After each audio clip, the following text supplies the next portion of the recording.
l'histoire de la BD avec vous, Mathieu. Ça tombe bien, c'est votre spécialité. Vous signez des articles sur age-bd.com. Et direction l'Espagne. Est-ce qu'on est en Espagne avec une abuela?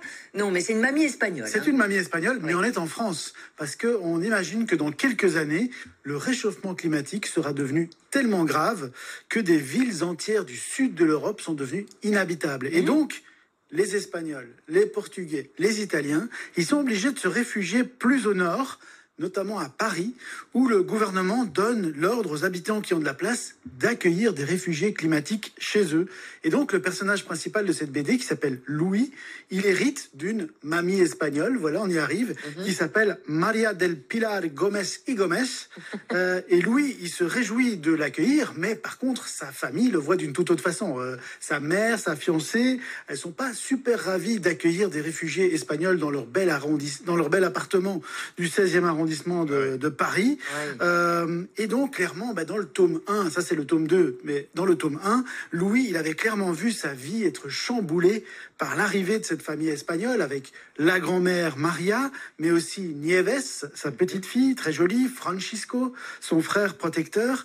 Donc elle n'est pas venue toute seule. Voilà, elle n'est pas venue toute seule, mais par contre, ici dans le tome 2, c'est surtout la mamie parce qu'à la fin du tome 1, les autres, ils sont partis. Ils ont été se réfugier en Allemagne.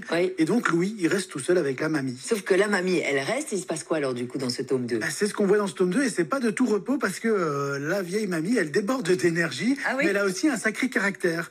Et donc, par exemple, elle veut à tout prix faire fonctionner son téléphone portable, notamment Siri. Vous voyez, le truc où on parle à son téléphone.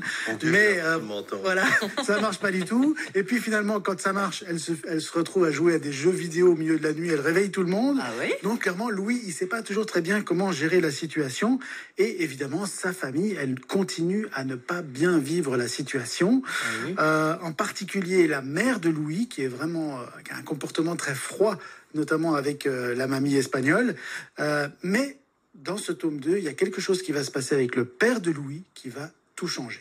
Je ne vous en dis pas plus. Oui, parce que sinon vous dévoilez l'histoire. Qu'est-ce qui vous a plu dans cette bande dessinée? Alors, ce qui me plaît bien, il n'y a plus l'effet de surprise du premier album, évidemment, mais c'est vraiment une BD feel good. Donc, vous voyez, c'est une BD... c'est une histoire toute simple, avec des situations toutes simples. Malgré le sujet grave, c'est léger. Malgré le sujet grave, c'est léger, mais c'est drôle, c'est rythmé.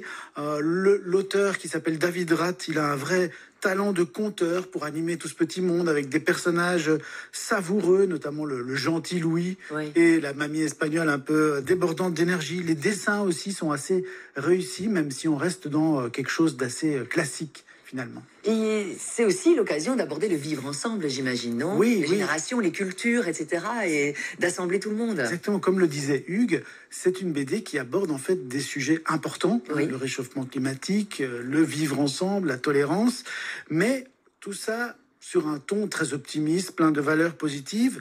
On pourrait reprocher quelque part à l'auteur de rigoler un peu, d'avoir un ton léger pour parler de sujets graves, mais en même temps, il parvient à faire réfléchir ses lecteurs. Et c'est vraiment l'objectif aussi de cette BD. Il nous fait réfléchir au réchauffement climatique, puisque, je veux dire, on s'en rend tous compte, ça pourrait arriver plus vite qu'on ne le pense, des réfugiés climatiques. Il y en a déjà dans certains pays, des gens qui sont obligés de fuir des zones devenues inhabitables. Et aussi, si jamais ça arrive, comment est-ce qu'on va les accueillir? Et donc, ça pose des questions sur la tolérance et le vivre ensemble. Et dans cette BD, même si c'est une BD plutôt rigolote, plutôt légère, on voit quand même les réactions des gens qui rejettent ces réfugiés espagnols, italiens, et dans certains cas, c'est carrément du racisme. Donc, ce qui est intéressant, c'est que c'est une BD drôle, rigolote, mais qui en même temps fait réfléchir et qui nous touche un peu au cœur et qui réveille nos consciences. Apparemment, ça vous a touché aussi, Mathieu. Réfugiés climatiques et castagnettes de David Rath aux éditions Grand Angle. C'est le tome 2, mais vous savez quoi, ça tombe bien, j'ai le tome 1 aussi à vous offrir. Comme ça, vous pouvez vous plonger dans l'histoire.